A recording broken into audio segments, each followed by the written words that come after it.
Okay, but the good news is, because the clocks have now gone forward, it's light, so it's currently nearly 7 o'clock, but you wouldn't be able to tell because it's still daylight. The sun is going down though, so this lighting will get worse as it goes on. But anyway, yes, today I'm going to be doing my March wrap-up.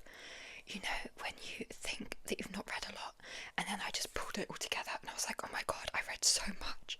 But I thought, like, I had such a bad reading month, but I had a great reading month. Anyway, as usual, all my thoughts are written down in here, but this is one of my favourite sounding things ever, so I will always start these videos off with some tapping on here.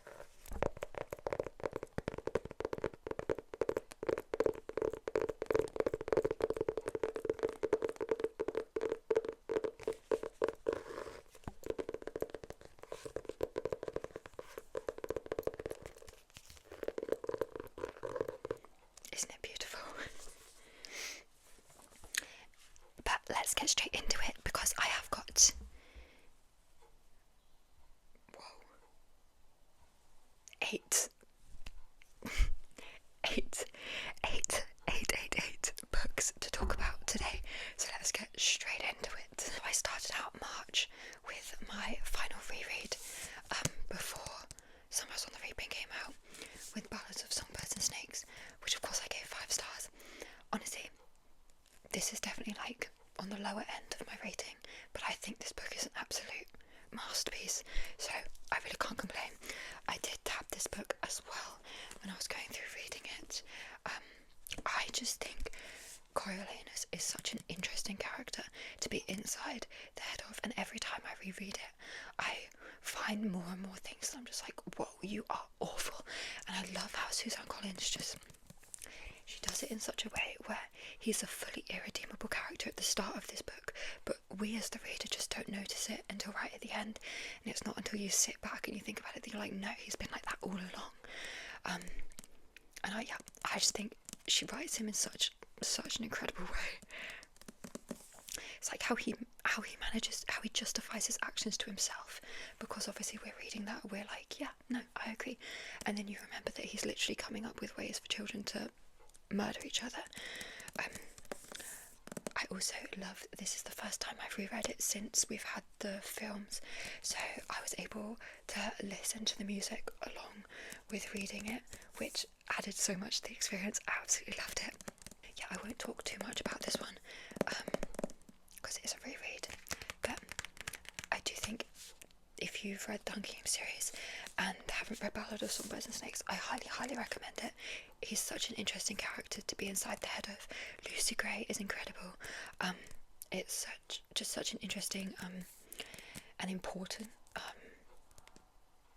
to the world, I guess, of the Hunger Games. Definitely must read. Also, if you're planning on reading Summers on the Reaping, you do need to read this one as well. I've had that question a few times, and like, yeah, you do need to have read it as well. But as I said, 5 stars.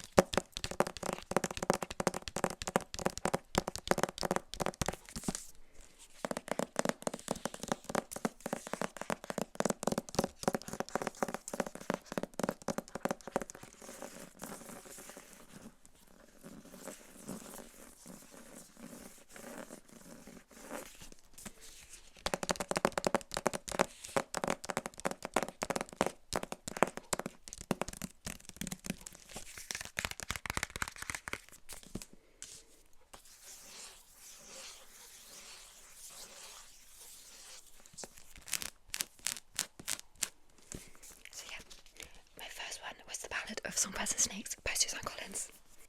Next, I read the Dragon Tapestry by Kay O'Neill, which is the 3rd and final graphic novel in the Tea Dragon trilogy.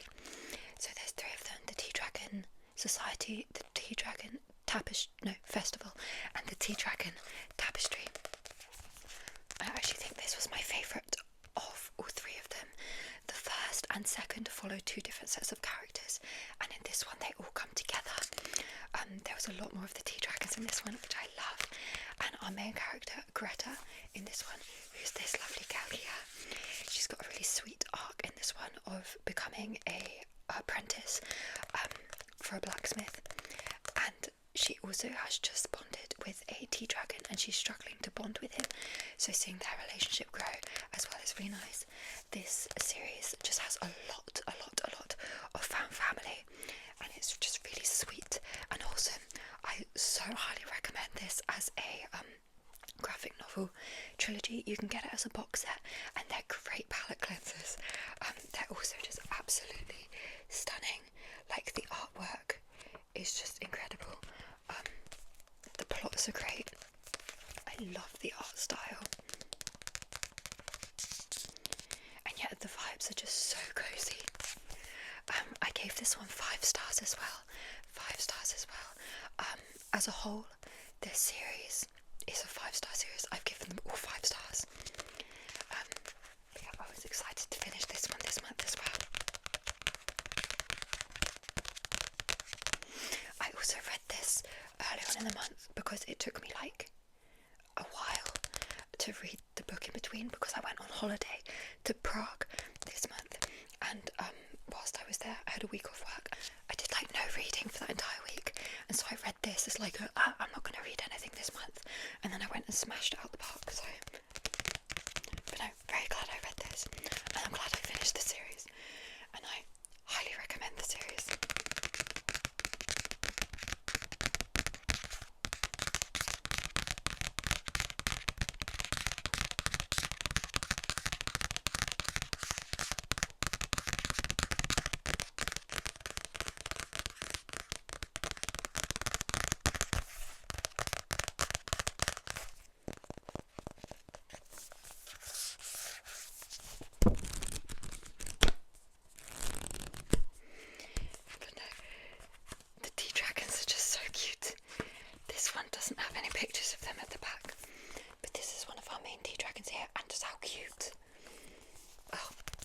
So highly recommend this series.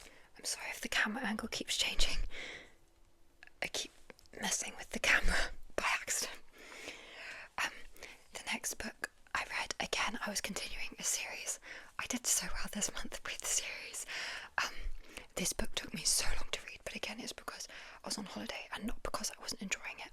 I actually gave it 4 stars, so I really did enjoy this one.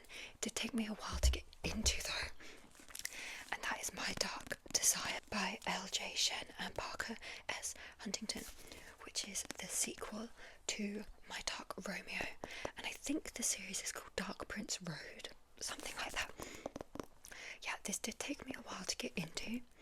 We're following Zach and what was her name? Oh, we don't know. That's good. Was her name Farrow? Maybe her name was Farrow. I feel like her name was Farrow. Farrow? Wait, I'm gonna shoot with Farrow. And this one's a Cinderella retelling. So Farrow, her father has passed away, and she's living with her stepmother and stepsisters, who basically treat her like a maid. And she's trying to steal something back from Zach that belonged to her father. And Zach is like this incredibly wealthy, like American royalty. And he decides, as punishment for her trying to steal from him, he's gonna like force her to be his maid. Not really against her will. Like, he's paying her, but like she's living in his house, and having to just do everything that he wants. This is like a dark romance series, so you can imagine where it goes. But once I got into it, I really, really enjoyed it.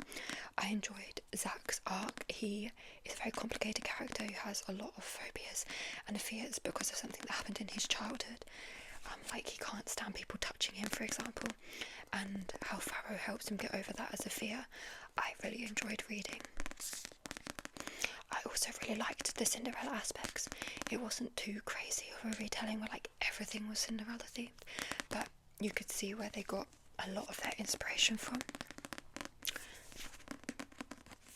I didn't always like Farrow as a main character.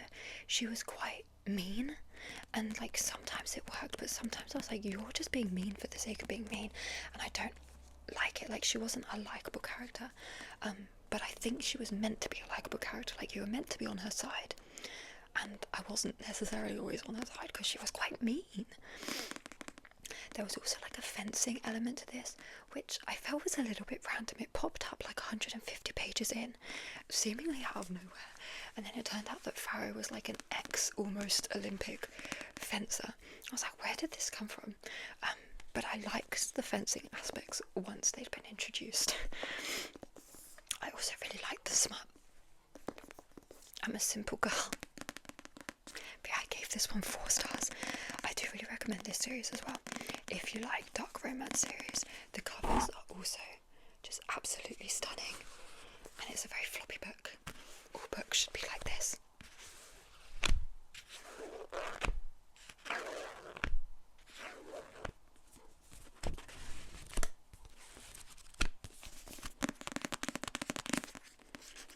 My Dark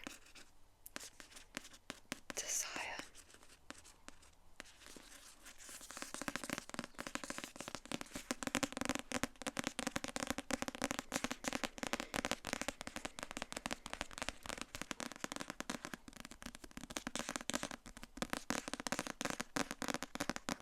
Sorry if I'm rushing through these. I'm trying to beat the sun. It's currently setting at like 7:30, and it's currently 7:10, and I started this at about 10:02, so we gotta speed up.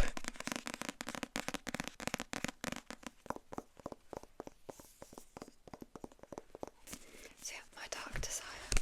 I then moved on to read one of the ARC copies that I've been sent, because I'm trying to be better with that.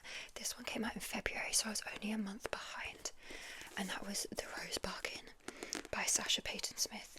How just absolutely stunning is this edition? Absolutely blown away. But thank you so much to Electric Monkeys for sending this to me. This one I gave 3.5 stars. Honestly, I think it was let down, not by its own fault, but because I was reading this in the days before Sunrise on the Reaping came out, and I was just so excited that I think that let this down, and that's not a fault of its own. This one's like Bridgerton meets The Selection and The Cruel Prince, and I really enjoyed it. It was very unique. We're following, what's her name? I'm so bad with names, guys. You just read, when you read so many books, like there's only so many names I can keep in my head, you know. Is her name? That wasn't her name. Oh my god. What is her name? I'm fully crashing out. I want to say it began Lydia, but I don't think it was Lydia. God, I can't turn this page.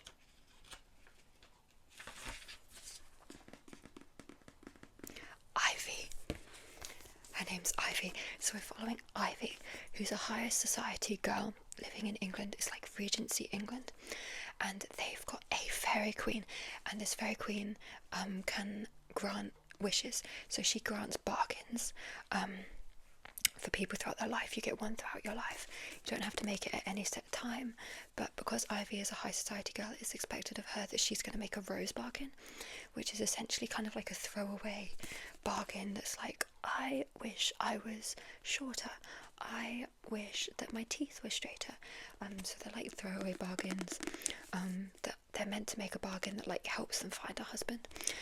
So it's set when Ivy is set to make her bargain and enter society, but when they're doing this, the Queen announces that her son, this is going to be the year that he finds a wife, and they can choose whether they want to like enter this competition to become his wife, but if they lose, then they will never be able to marry. They'll have to live as spinsters. And so Ivy, whose family is kind of in shame, she chooses to enter because she doesn't think she's going to be able to find a husband because of what's happened to her family. So she thinks like, this is kind of my only attempt to find a husband and like kind of restore her family's name. I thought the world, it was a very cool idea for a world, and I loved the ideas of the bargains. I thought that was super cool, especially the idea of the rose bargains and how the girls were like expected to just throw away this like once in a lifetime opportunity to be able to like, I don't know, actually change something that could really help them, but they just have to throw it away. but I thought that the characters fell a little bit flat. It is YA, and so potentially it was just because they're younger characters, and I'm only getting older and don't relate to 16-year-olds anymore. But this is kind of a love triangle, and I didn't really care for either of the romances. I definitely preferred one than the other, but I wasn't overly fussed either way. There was also a mystery element going on with her sister. Something happened with her sister prior to the book that we didn't know about, that we're trying to learn, and I really liked that as well. And Lydia and Ivy's relationship was great. Ivy's relationship with the rest of the girls who are battling out for his heart was also the highlight of the book for me. Like, their friendship I absolutely loved. There is going to be a second one of this, and I definitely will read the second one because I did enjoy this one. But yeah, if you like Bridgerton or like Regency themed things, then this will definitely be a good one for you.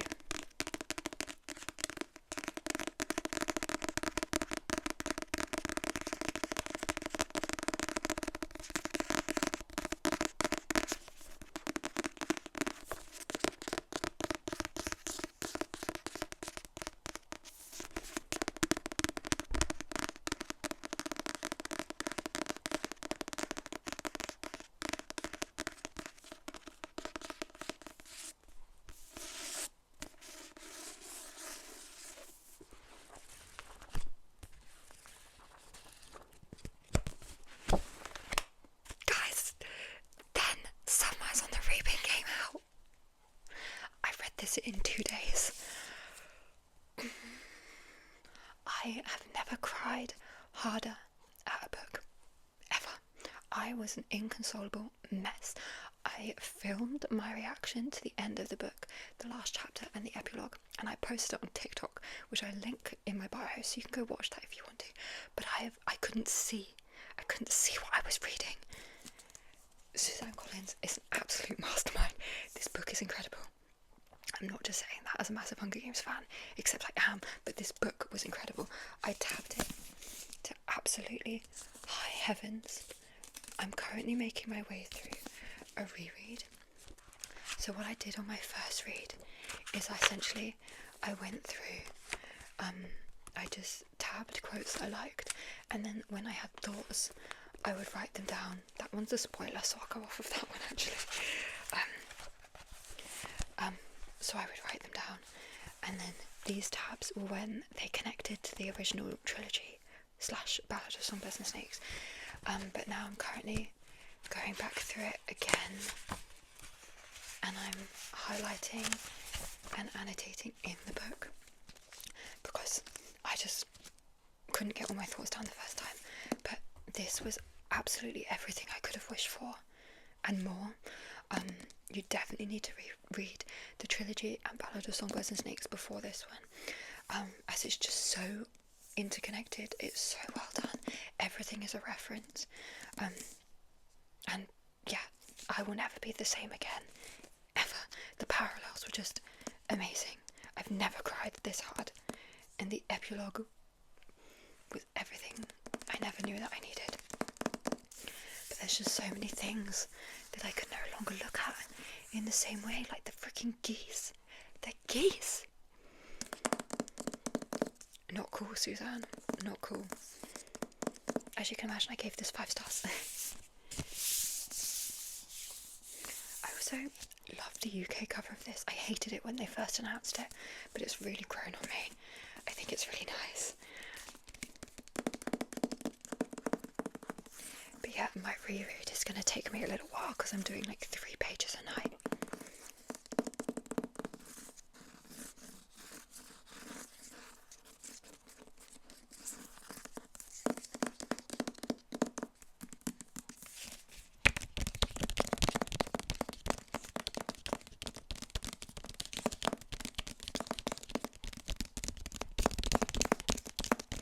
So yeah, Sunrise on the Reaping. My main qualm with this is that it's over and I can never read it again for the first time. Sad times. The next book I read was one that I picked up to sacrifice as like my post Sunrise on the Reaping, Nothing Will Ever Be Good Ever Again book. But I actually ended up really enjoying it. I gave it like 3.5 stars. almost 4 stars. Like, I really liked it. And that was Lights Out by Nafisa Allen. This book is insane. It just, everyone in it needs therapy. But like, at the same time, it was so cute. And the main the main man in this, first of all, he's a stalker who wears a mask because that's what she's into. She sees him online and she likes it and she leaves comments for him. Then he gets a little bit stalkery and shows up to her house in his mask. But he was also such like a golden retriever. I was like, why do I like you, sir? And also, your two sides don't go together that much, but like, why do I like you? Yeah, that's the main gist of this book. The mafia showed up halfway through. Was it the mob? That was random. Turns out she was like related to the mob. I wasn't expecting that, but they showed up halfway through. But I just loved Ali, our main character, and Josh, the main boy. Their dynamic was just so great, and like their development was so great. Like, it starts out purely as like lust, and the fact that they both are into mask play, I guess, but it just developed into something so much deeper, and like they were so protective of each other. I loved it. But the first and second part felt like two entirely different books. Like, the first part was purely him being creepy and the mask stuff, and then the second part was him like being a golden retriever boyfriend and her mob family after some bad stuff happened. So yeah, I also really liked the smut in this one as well. Who knew? But I know I really recommend this. Like, if you like dark romance, I would put this really high up on your list. Like, I thought it was really good. I read a lot of dark romance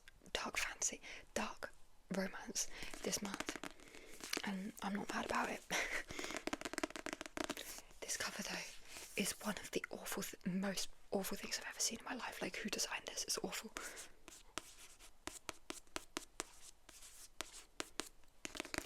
If you like audiobooks, I've not listened to the audiobook, but a few clips of it have popped up on my TikTok, and the audiobook sounds really funny, so I would recommend the audiobook.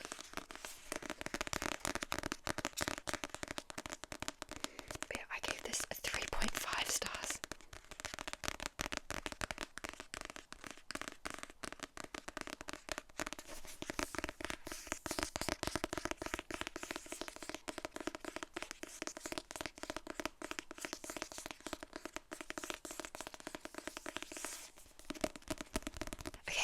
I then picked up another ARC copy that I was sent. This one was from September 2024, but I promise they sent it to me after that, so it's not as bad as it seems. Phantasma by Kaylee Smith, which in the end I gave 4 stars. 4 stars, 4 stars, 4 stars. This, again, it took me a while to get into, about 150 pages, but I realised the reason I wasn't liking it, and this is stupid, was because of the font. I hated the font. It was making me so angry, and that was what was making me feel meh about the book. But as soon as I realised that, I was able to get over it. There was a lot going on in this. So it's a fantasy set in like an alternate universe in New Orleans, I think, and we're following a girl whose name was it Genevieve, or was her sister Genevieve? Oh my god, what is up with me and names? Her sister's name was Genevieve, and her name was Ophelia. So we're following Ophelia and Genevieve, whose mum has just died, and her mum is a necromancer, and when her mum dies, the power of necromancy goes over to Ophelia, and her sister ends up running away. She doesn't know where her sister's gone, and then she figures out that her sister has entered Phantasma, which is like a deadly competition that the winner gets one wish, and her sister's entered Phantasma, so she also enters Phantasma to find and save her sister. And while she's there, she starts up a relationship with a ghost that she meets called Blackwell. But one of the rules of Phantasma is that you can't fall in love. So yeah, but there was a lot going on in this. There was romance, there was a mystery with her sister, there was like magical games, deadly games, people died. and I got more and more into the games as they went on. There was 9 in total, that were all based around like different circles of hell, which I found really interesting, and they got crazier and crazier as they went on. I wasn't too into the romance to start with, but by the end I was like solidly invested in the romance. There's a plot twist at the end as well, which completely shocked me. I was not expecting it. There is also a sequel to this one, but it's following her sister, so they're like interconnected sequels. And so I'm not 100% sure if I'm going to read that or not. I did like it, but I'm not sure whether I liked it enough to read a book about a different set of characters. It did like wrap up really quickly at the end, but like it all made sense, but it was really quickly wrapped up like within the last 3 pages. So yeah, but I can see why this has been so popular.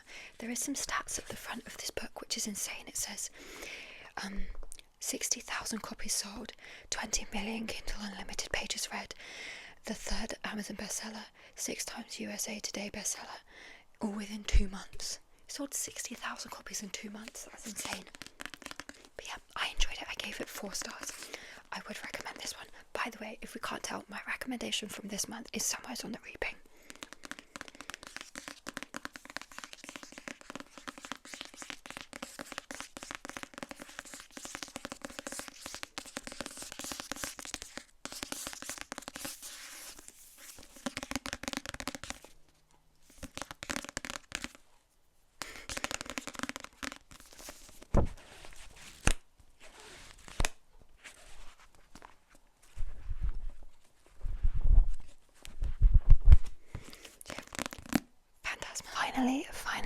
Finally, I read the worst book of the month and of the year so far. Loki, I'm annoyed about this because I wasn't planning on reading this book ever.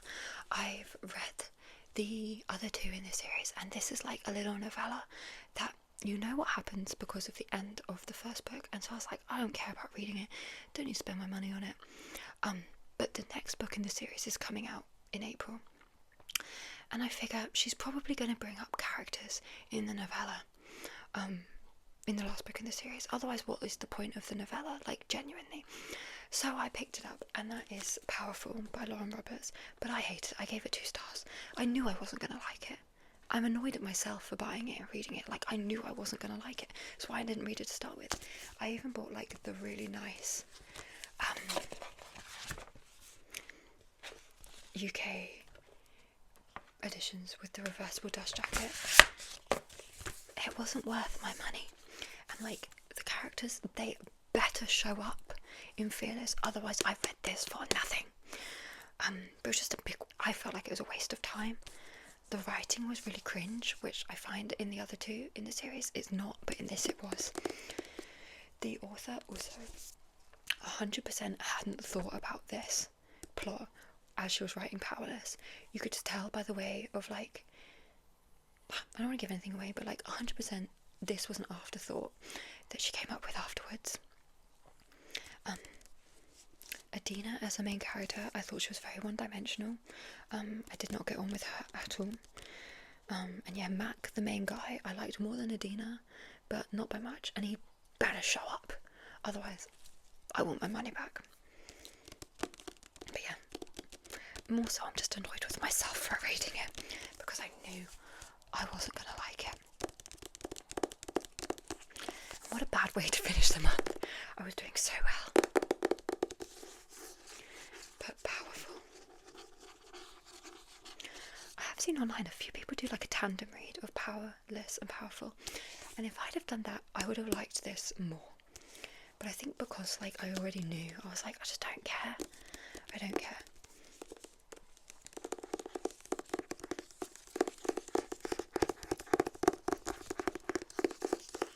But it's so tiny. I read it in 2 days, so.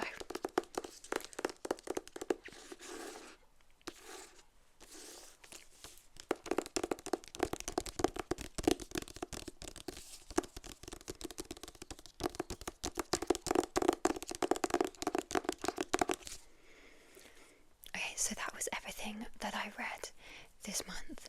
The sun has now gone down, so I just managed to beat it. just want to say thank you so much for 900 subscribers as well. That's so exciting. And I forgot to mention it in my last video and at the start of this video, but thank you. Let me know what books you read this month and what your favourites were. And leave a like and comment and subscribe if you want to, but don't feel that you have to. And I'll see you in my next video. Goodbye. Goodbye.